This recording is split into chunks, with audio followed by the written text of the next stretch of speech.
प्रिय अभ्यर्थियों, आप सभी का हमारे चैनल यूनि विकास में स्वागत है। सबसे पहले 70वीं बीपीएससी मुख्य परीक्षा में सम्मिलित होने जा रहे सभी अभ्यर्थियों को हमारी ओर से शुभकामनाएं। आज का टॉपिक 70वीं बीपीएससी मुख्य परीक्षा के साथ साथ यूपी पीसीएस मुख्य परीक्षा के लिए भी काफी महत्वपूर्ण है। आइए इस टॉपिक को जानने का प्रयास करें। इस टॉपिक का नाम है जीनोम अनुक्रमण या जीनोम सीक्वेंसिंग। अभी चर्चा में क्यों है? क्योंकि अभी जीआईपी यानी जीनोम इंडिया प्रोजेक्ट के तहत लगभग 10,000 भारतीयों का जीनोम सीक्वेंसिंग यानी जीनोम अनुक्रमण तैयार किया गया है। इस डाटे को रिलीज कर दिया गया है। इसके आधार पर काफी सारी अनुवांशिक रोगों के बारे में हमें पता चल सकता है कि किस कारण, किस जीन में डिफेक्ट आने के कारण सीक्वेंस में ये बीमारियां होती है। इस प्रोजेक्ट को यानी जीआईपी प्रोजेक्ट को वर्ष 2020 में आरंभ किया गया था। अब हम लोग जीनोम सीक्वेंसिंग यानी जीनोम अनुक्रमण को जानने के पहले कुछ महत्वपूर्ण बेसिक चीज को देखना आवश्यक है हमारे लिए। सबसे पहले देखें, हमारा जो मानव शरीर है वो विभिन्न अंगों से बना है। अंगों कहने का मतलब है आंख, कान, नाक, ये सब बॉडी के पार्ट्स हो गए। ये बॉडी के पार्ट्स विभिन्न ऊतक यानी टिश्यू से बना होता है। और ये विभिन्न टिश्यू जो है वो किससे बना होता है? वो कोशिका यानी शरीर की इकाई जो है वो कोशिका है। अब कोशिका की संरचना में देखें तो कुछ ऐसे चीज पाए जाते हैं जिसमें आनुवांशिक गुण निहित होते हैं। जैसे देखें, कोशिका में न्यूक्लियस पाया जाता है यानी नाभिक पाया जाता है। नाभिक के अंतर्गत क्रोमेटिन जालिका होता है और यही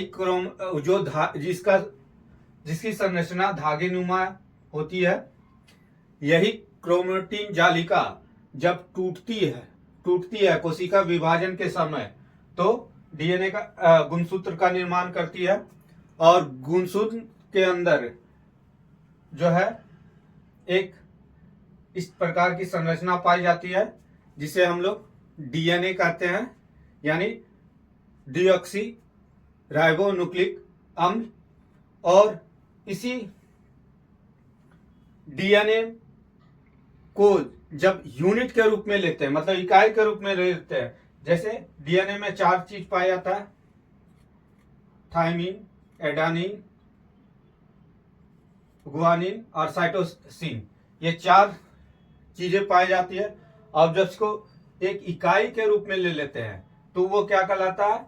जीन कहलाता है। यानी क्रोमोसोम के अंदर डीएनए जो है डबल कुंडली के रूप में इसकी संरचना कुंडली नुमा होती है, जिसे डबल हेलिक्स मॉडल भी कहा जाता है। इसे जब लंबा तार की तरह आप खींच दीजिए, जैसे एक रस्सी किसी चीज में लपेटा हुआ उसको खोल दीजिए, तो वो क्या होगा? ऐसे ऐसे पूरा फैल जाएगा। उसी का एक छोर को पकड़ लीजिए, किनारे वाले छोर को, और वो क्या हो गया? यूनिट पार्ट, जिसे जीन कहा जाता है। जीन में अनुवांशिक गुण निहित होती है। उसके बाद देखें, डीएनए में लगभग, मानव डीएनए में लगभग 3 अरब जो है बेस पेयर होते हैं। बेस पेयर क्या होता है? क्षारीय जोड़ा। जैसे एडानिन जो है हमेशा थाइमिन के साथ अपना जोड़ा बनाता है, उसी तरह गुआनिन जो है साइटोसिन के साथ अपना जोड़ा बनाता है। इस तरह से इसे हम लोग बेस पेयर के नाम से जानते हैं। आगे हम लोग देखेंगे कि जीनोम अनुक्रमण है क्या। अब हम लोग समझने का प्रयास करेंगे कि जीनोम अनुक्रमण यानी जीनोम सीक्वेंसिंग है क्या।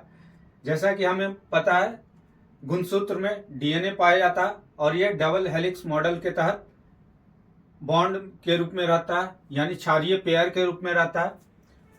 डीएनए के अणुओं में न्यूक्लियोटाइड्स के सटीक क्रम के निर्धारण की विधि को हम लोग जीनोम अनुक्रमण कहेंगे। न्यूक्लियोटाइड के सटीक क्रम का अर्थ क्या है?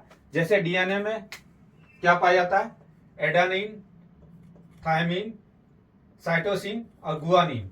और ये हमेशा क्या रहता है? पेयर के रूप में रहता है, जोड़े के रूप में रहता है। जैसे एडेनिन थायमिन के साथ, साइटोसिन गुआनिन के साथ अपना जोड़ा बनाए रखता है। और ये क्षारीय बेस पेयर है।